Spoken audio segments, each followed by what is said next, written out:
ኪራ በሁለት ሴቶች መሀል ላይ ሆኖ በጣም ተጨናንቋል። እዛ ጋር የሚወዳት የሚያፈቅራት ጽናት እንግዲህ ቪዲዮ ተይዞበት በጣም ተጨናንቋል። እዛ ጋም ደግሞ ቤቲ መከራ ስቃዩን እያበላቸው ነው። ምን ማድረግ እንዳለበት፣ ምን መወሰን እንዳለበት፣ ወዴት መሄድ እንዳለበት፣ ትክክለኛው ውሳኔ ማንኛው እንደሆነ በጣም ግራ ተጋብቷል። አንደኛ ነገር ለምሩም ለናሆም ለጓደኛውም ለማንም ስለዚህ ነገር አልተናገረም። ግን ለሁለታቸው ከሁለት አንዳቸው ቢነግራቸው ቢያንስ የሆነ ሀሳብ ይሰጡት ነበረ።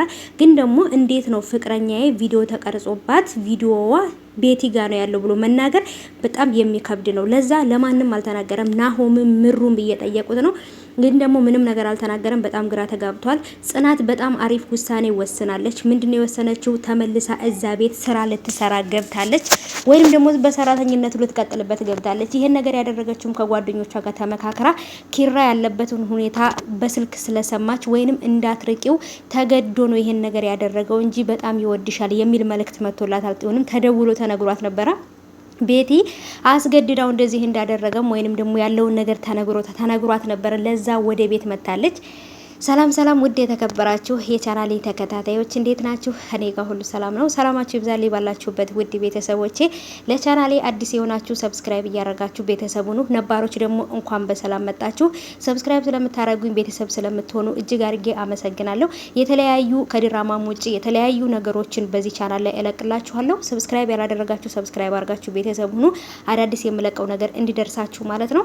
እና ውዶቼ እንግዲህ ዛሬ እጅግ በጣም የሚያሳዝንም ደስ የሚልም ነገር ተፈጥሯል። ቤቲ አሁንም ሰይጣንነቷ ጭካኔዋ እንደቀጠለ ነው። ሰራተኛዋንም መከራ ስቃይዋን እያበዛችባት ነው። ኪራንም ደግሞ እንደዚሁ ማለት ነው። የፈለገችው ነገር እያደረገች የፈለገችውን ነገር እንደፈለገች ነገር እያደረገች በጣም ግራ እያጋባችውና እየተምታታበት ነው ልጁ ማለት ነው።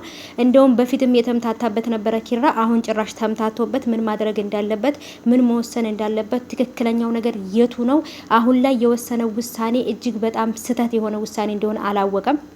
እሱ የእሷን ቤትን እዛ ቤት ፍቅረኛው አድርጎ ወይንም ደግሞ በዚህ ባስፈራራችው ነገር ተቀብሏት እዛ ቤት እሷን ማምጣቱ ስህተት እንደሆነ አልተረዳም። ግን ደግሞ ለጽናት እንደዚህ አድርጋ ቪዲዮ ይዛለች ብሎ ቢነግራት ወይንም ደግሞ ለምሩ ወይንም ለናሆም ለሶስት አንዳቸው ይሄን ነገር ቢነግራቸው እርግጠኛ ነኝ መፍትሄ ላይ ይደርሳሉ ብዬ አስባለሁ።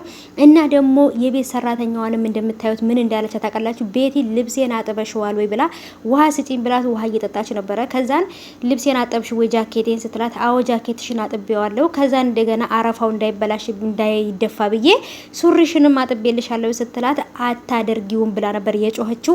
ለምን መሰላችሁ? ቪዲዮ የተቀረጸበት ፍላሹ እዛ ቦታ ወይንም ከሱሪዋ ውስጥ ያደረገችው ይመስለኛል።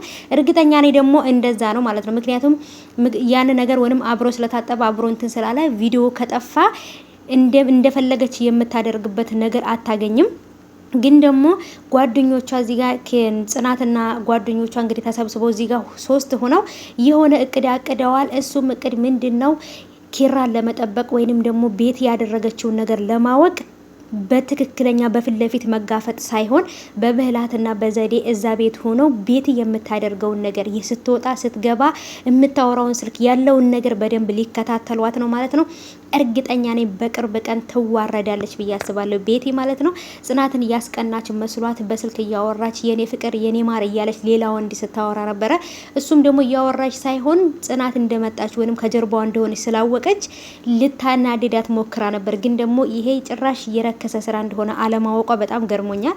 ምክንያቱም እሷ አዎ ማሬ ቁርስ በልቻለሁ አንተስ በላህ ሆይ ምናምን እያለች ስልክ ታወራ ነበረ። ግን ይሄ ርካሽነቷን ነው የሚያሳየው እንጂ ሌላ አይደለም። እና ስለዚህ በጣም ነበር የዛሬው የሚገርመው። ብቻ ግን ኪራ ራሱ በጣም ነው ያሳዘነኝ።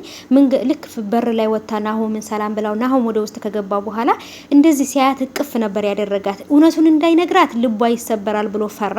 ግን ደግሞ በቃ ማስመሰል ነበረበት፣ እያስመሰለ ነው። እንግዲህ ጽናት ወደ ቤት ስትመለስ ቤት የራሱ በጣም ነበር የተናደደችው። እዚህ ቤት ምን ትሰሪያለሽ ብላ ነበር እንደ ውሻ ያደረገቻት። ብቻ በጣም ከባድ ነገር ነው የዛሬው። እናንተስ እንዴት አያችሁት ውዶቼ? በጣም ነው የሚገርመው።